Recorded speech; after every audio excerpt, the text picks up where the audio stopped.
The forest is nearly gone now, but the number of gold miners, it's increased in the past few years. Things were going well until the coup. Afterwards, everything was disrupted. Now, no one can really talk about environmental conservation.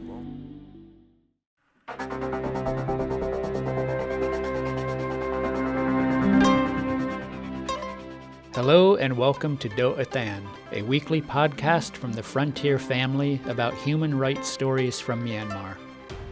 Unusually heavy monsoon rains have hit Myanmar's central dry zone for the past 2 years, causing crop-damaging floods that have been made worse by deforestation and the effects of the post-coup civil war.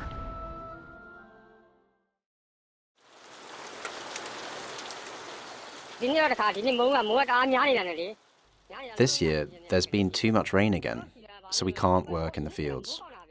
In the past, we suffered from drought. It was only last year that we started having heavy rain, and this year, it's continued.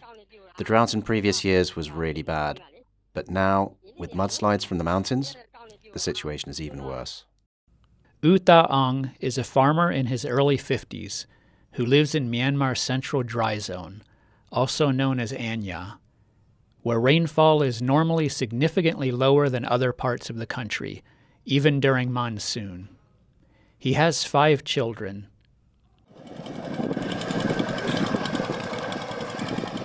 In the past, U Tha Aung and his family grew crops suited to the Anya climate.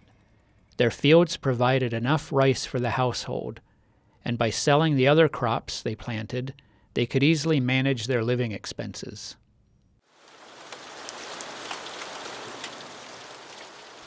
However, during last year's monsoon, torrents of runoff from the mountains near U Tha Aung's village flooded the farmland, inundating it with silt, sand, and debris.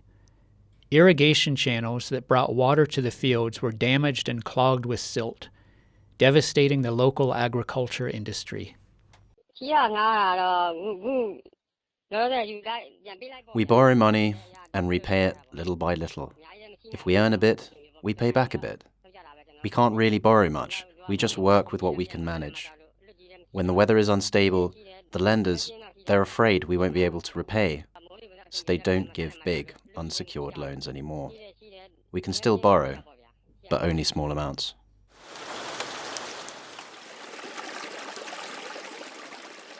This year's excessive monsoon rains have caused widespread damage to the crops Anya farmers managed to sow. The heavy rainfall of the past 2 years is unprecedented in living memory. We even asked the old folks around here, who are in their 80s, and they say they've never seen anything like it. For nearly 20 years, U Tun Lu has been dedicated to tree planting and other environmental conservation projects in central Myanmar, including in U Tha Aung's area. He and his colleagues have opposed several environmentally destructive development projects in Myanmar, including the Myitsone Dam in Kachin State, the Let Padang copper mine in Sagaing region, and the oil and gas pipeline from Chaokpyu, Rakhine State, to China's Yunnan province. They also conducted tree planting campaigns in Anya, but since the 2021 military takeover, they've had to stop all their activities due to security concerns. U Tun Lu believes the floods and landslides in U Tha Aung's village are caused by extensive deforestation.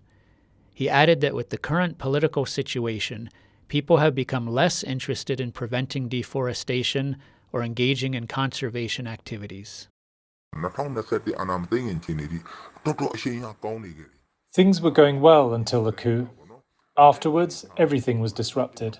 Now, no one can really talk about environmental conservation. People's perspectives have also changed in the current political situation. It's a loss for us, and it's a serious loss for the nation as a whole. U Tha Aung agreed with U Tun Lu. He has lived in his village since childhood and remembers when the nearby mountains were covered with dense forest land. That started changing several years ago when gold miners moved into the area and started cutting down trees.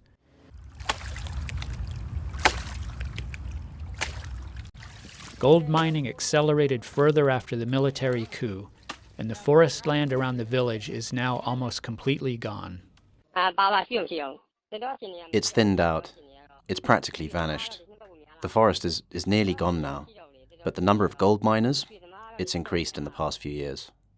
This deforestation is not limited to U Tha Aung's village. According to a report by Global Forest Watch, 290 kilo-hectares of forest land, an area nearly 5 times the size of Yangon City, were lost across all of Myanmar last year. While deforestation is a long-standing problem in the country, an official from the National Unity Government's Ministry of Natural Resources and Environmental Conservation said the practice has accelerated since the coup, mostly because of armed conflict and weak enforcement of existing laws. In many regions, the administrative system has collapsed, and there is a lack of effective law enforcement. This has created a lawless environment for unscrupulous opportunists. As a Myanmar proverb says, the wildcat jumps with joy when the forest is on fire. Another factor is that the military now bombs not only strategic targets but also civilian areas.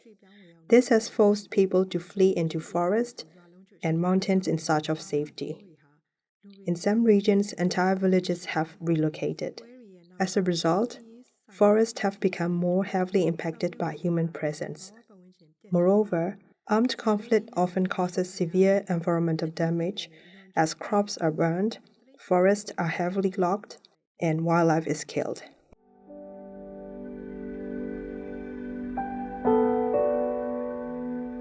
Conservationist U Tha Aung said the junta's conscription and forced labor drives have also impacted the environment by reducing the number of young people participating in environmental conservation. He added that conservation work can no longer be conducted freely and openly. If we travel in groups and someone informs the authorities, it's very hard to manage. There are security challenges. We can no longer plant trees with the same enthusiasm as before. Some members of our group are young, and it's difficult for them to travel due to security checkpoints and the dangers of conscription. The number of young people in our group has decreased, so it's mostly older members now, and we can only do a small amount of planting. While conservation work has declined, activities that cause environmental damage have not. While illegal loggers, unregulated miners, and corrupt authorities benefit from these practices, villagers like U Tha Aung are forced to bear the devastating burden of the destruction.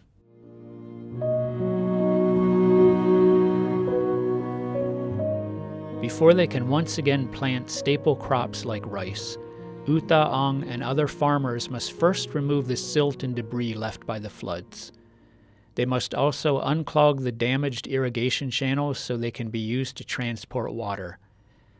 The cost of such restoration work is far beyond what most farmers can afford.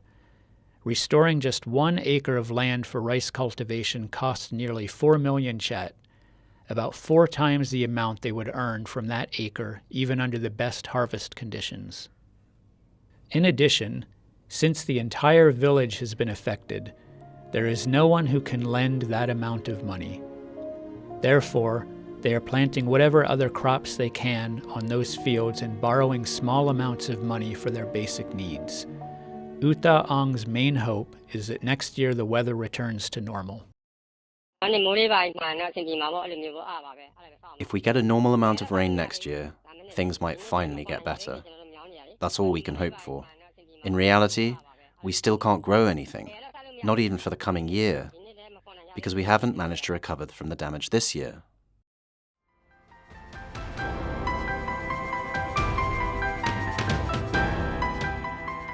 Thanks for listening to this edition of Do Atan.